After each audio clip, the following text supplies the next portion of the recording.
Timeless greetings of joy and love. Welcome to Nishta Vibes.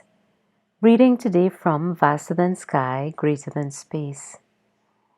Part 1 is Stepping into Oneness.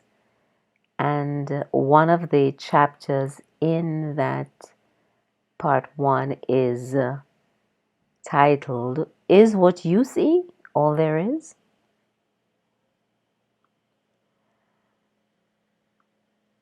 Many years ago in my school days, a boy showed me a small picture. Very simple, black and white image, just a bit larger than a postcard. He asked me, "What do you see?"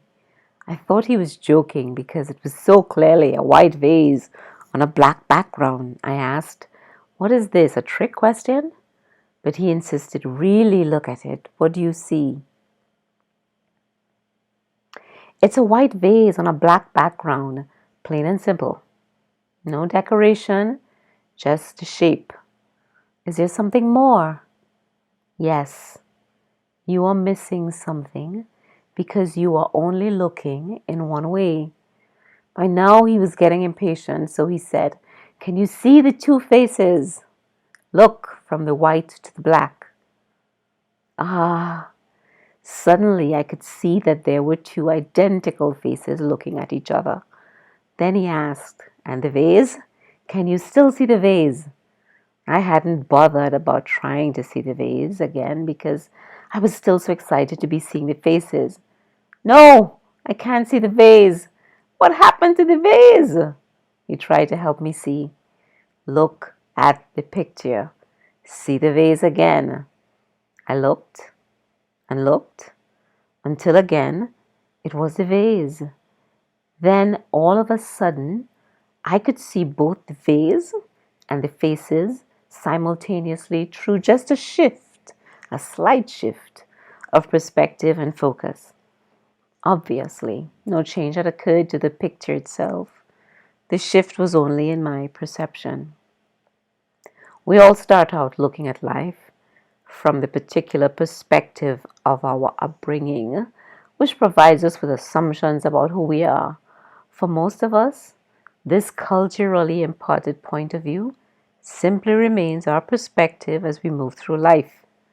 There are 7 billion people living on the face of the earth, but rare is that being who goes through life seeing more than the conditioned body-mind, only the vase, as who we essentially are.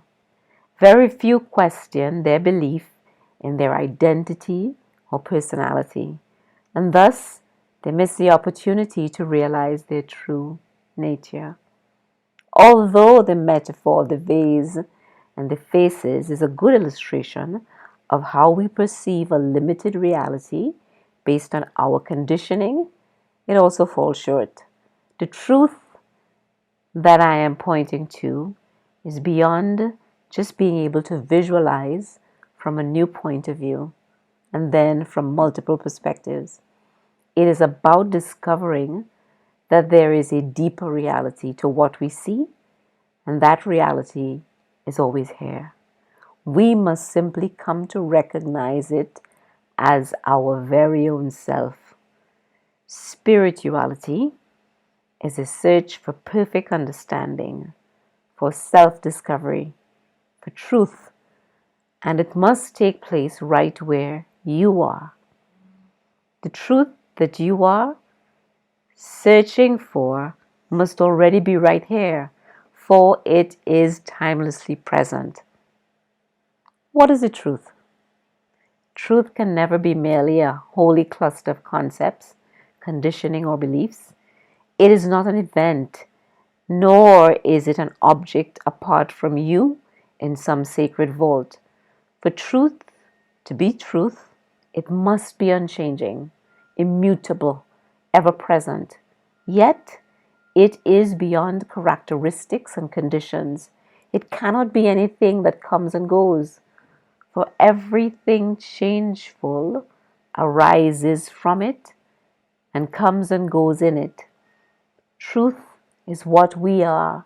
It is our essential nature and being. It is the pure self, the limitless one, the ultimate reality. It is awareness itself. But we have become unaware of the magnificence of our true nature on account of our upbringing, conditioning, and education, all of which paint a very different picture of who we are and all of which we believe. If you open your inner eyes, you will see the truth that lies right here inside of you, beyond the transient play of phenomena we call life, beyond everything we can see or perceive. When I say beyond, I don't mean beyond in terms of distance, but beyond in terms of subtlety. This search for truth is not about running away from the things of this world, but about understanding their ephemeral nature. And more than that, it is about discovering our true nature as an inherent stillness from where even the subtlest movements of phenomena are being perceived.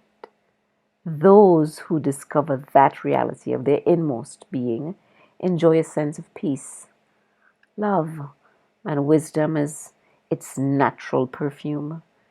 They experience the essential nature's true freedom. Here, you are invited into the direct experience of that timeless reality through the method of self inquiry, which forms the essence of this book. Seeing from our true position, our true self, we come to understand that the appearance of any phenomena doesn't mean it is true or real in and of itself. To discover the truth, we need to look for the one who sees all phenomena. Can that ultimate seer itself be seen? I leave you with this for now. Have a beautiful weekend. Nishta vibes.